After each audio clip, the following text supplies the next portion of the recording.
Hi, my name is Tim Jackson. I'll be teaching you all today about differentiated tools. We'll be looking at adapted books, and we'll also be looking at audible audiobooks. The reason I've chosen to look at these particular items is because reading is such an integral part of what we do as a society that we as teachers, it is incumbent upon us to teach our students not just to get through reading, but to learn to love reading. So, looking at the adapted book, we have to ask ourselves, what is an adapted book? Because we can, for the most part, sit down and pick up a textbook and read through it. But most of our students, with the exceptionalities that they have, are not able to do this. So an adapted book is any piece of literary work that can be used either as a textbook for group or individual work in class or homework assignments, or it can be used by individual students to kind of further their fluency in reading. And this is helpful because it helps them to learn not just to get through the reading and to do whatever the teacher tells them to do, but to kind of love reading and to get that basic that they'll need to have for that. Materials that you're going to need are fairly basic. A lot of them are going to be high-tech interventions. You're looking at, for the high-tech side, you're looking at desktop, laptop computers so that you can run the adaptable books, You're looking at tablets. Those are the high-end type of things that you're going to look at. And for the lower to mid-tech items, you're looking at binders, which are fairly inexpensive, because I know we as teachers are looking a lot at cost. We're looking a lot at the bottom line, what we can spend, what we cannot spend. Page protectors, those things, sticky notes are fairly cheap, and they're easy to acquire as teachers. Dollar General would have those, Walmart would have those. So a little bit more about adapted books. The accommodations, like I said, need not always be high-tech, but they are fairly often fairly high-tech. Another set of accommodations that adapted books have are highlighters. These can be purchased as a separate item. You can use the highlighters to pinpoint, identify main idea concepts, important key paragraphs, and this will help your students with learning disabilities, for example, to identify main ideas, because students with this particular exceptionalities, as we discussed in our lecture previously in class, often struggle with this. And anything that we can do as teachers to help them overcome that is going to be very helpful, and they will be very appreciative of that. And more importantly, instead of just sitting there reading to the test, they'll be able to go out and pick up a Harry Potter book or anything that they like and read through that. Directions. How do we use these books, these adaptable books? First thing we need to do as teachers is we need to consider our students' exceptionality. And each exceptionality out there, as we know, affects our student's ability to comprehend or to gain fluency in a subject, particularly reading. For example, you may have a student who has a vision exceptionality, which will impact his or her ability to see small print, or print that is in a size that is below 14-point font. And that may impact their decision to actively engage in reading.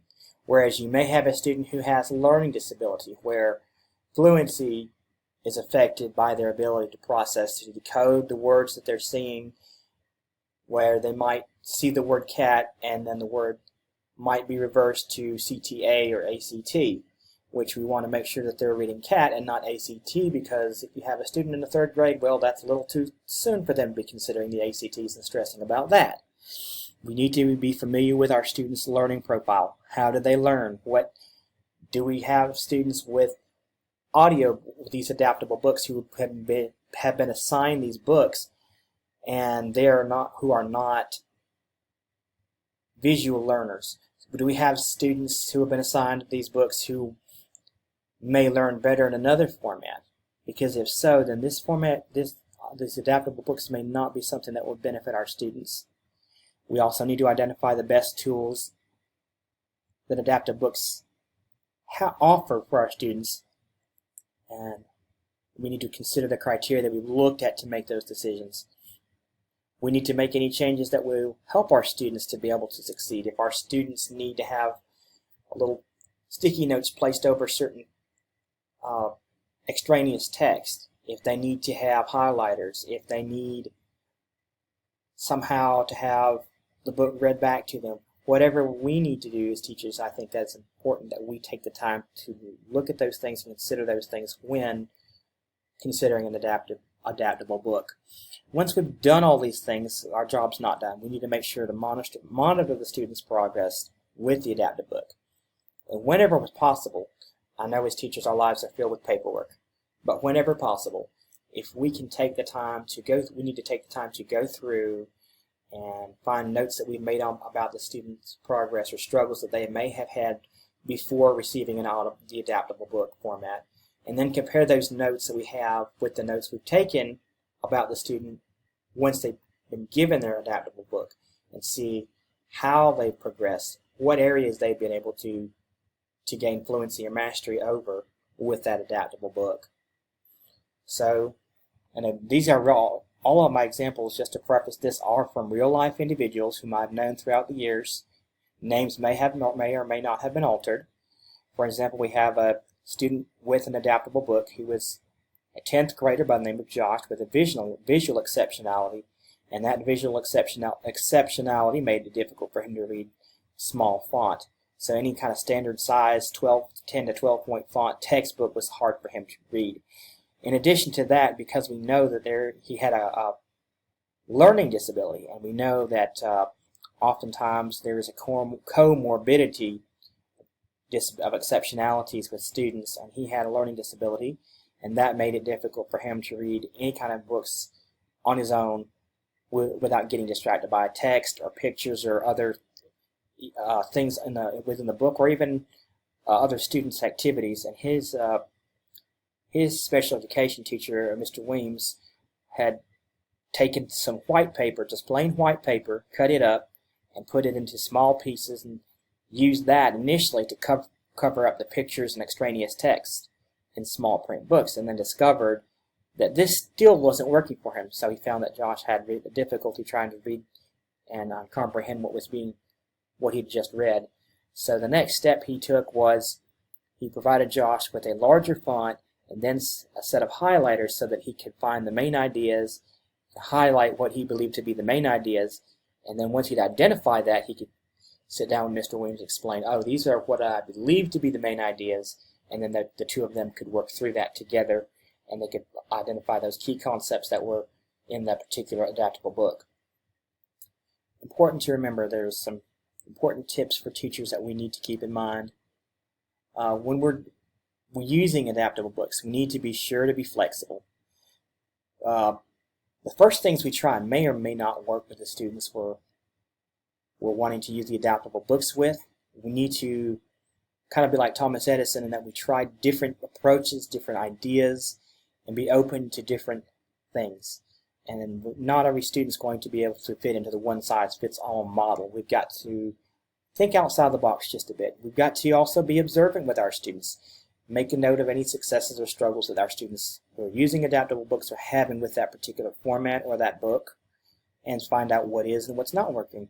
We need to ask our students for feedback about the adaptable books that they've received, because they, if anyone else knows what those students need, those students will know, and they'll be able to say, this is not working, Mr. Smith, this is working, Ms. Jones, thank you so much, and you can go from there. And once you've done that, it's also important to share what you've learned with your students' parents. Make sure we always have to keep our parents in the loop with what's going on with their child. They want to know how their students are progressing, what we are doing as teachers to help them progress, and more importantly, what we are doing as the students' IEP team, including ourselves and the parents, to help them succeed. And we want to make sure our parents feel like a valued member of this team, not just, oh, well, here I'm just calling you randomly or texting you or emailing you randomly about your son or daughter, but keeping them constantly abreast of what's going on is important for us. And some important places to look for resources for teachers. There's a website called Intego, and that offers some great resources for adaptable books. Also, we have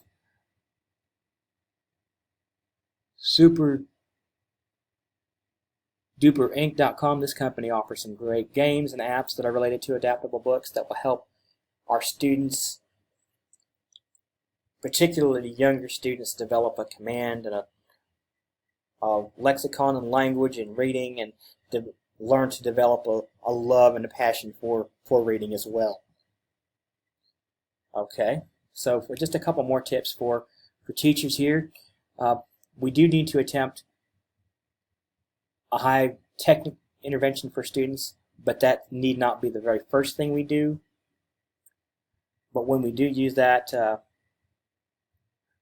we need to be careful that be sure that we try to lower or mid-tech intervention first, because most students, they would rather have dividers or highlighters, just some low-tech, non-conspicuous things. Students with exceptionalities, having been a student with an exceptionality, I know this firsthand, they typically don't want any conspicuous attention, and unfortunately, when high-tech interventions are involved, that's what happens. And we need to minimize their students' exposure to that conspicuous attention as much as we can through our management of high-tech interventions. We need not interpret our students' dislike of reading as a defiant behavior, or them just being lazy, or them saying, I'm checked out, as some type of an apathetic approach to things. Having had a print disability myself, being visually impaired, oftentimes my teachers took my inability or lack of interest in reading as, oh, he's just lazy, so we're going to give him extra books to read. When in reality, I couldn't see the books that they were trying to give me to read. And finally, after about, I think, the first grade, they decided, oh, we're going to try a large print with him. And once they tried that particular intervention, it clicked in my head and it made it work. So, yeah, we have to be very careful not to do that. We have to be careful not to become frustrated with our student.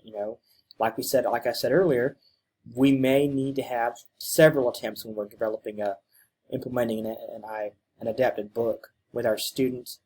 And even after we do this, our student may still struggle with reading and comprehension. We need to be aware of that and cognizant of that, and do what we can to try not to be frustrated. I know it's easier said than done. We also need to avoid not keeping our students, parents, abreast with what's going on. They definitely want to be in the loop. Like I said, they are a member of the IEP team, and they are an important and integral member of that team. Without them, we can't do as much for their students as we need to be able to do, because they have valuable input about their students and what they need and how they can be helped and how we can help them. So just some information that you may want to take a look at. BrightHub is a great resource for adaptable books. They offer teachers some great, simple, step-by-step, break it down for you, directions as to how to implement these adaptable books, what you can do. There's also vocabulary.com, and this is a great free resource, and that's designed to help students kind of improve their mastery of vocabulary, because an important thing that we teachers often forget is that reading isn't simply grammar and rules and structure, it is vocabulary. And if a student looks at a word and they're not able to discern the meaning of that word, then they will be less likely to want to read. And as that desire decreases, then so will the fluency. And as that happens, it's going to be a vicious cycle. And so long as we can put a resource for vocabulary in our students' hands, that will help them. And anything we can do as teachers for our students is going to be very valuable for our students now and later on down the line. Okay, now that we've looked at the adaptable book, kind of a partner to this is the audiobook.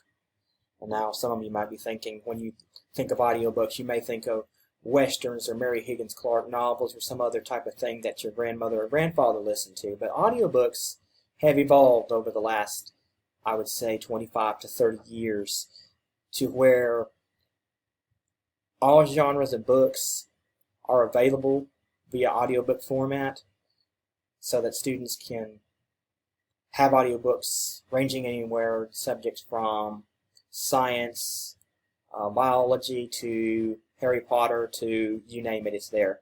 So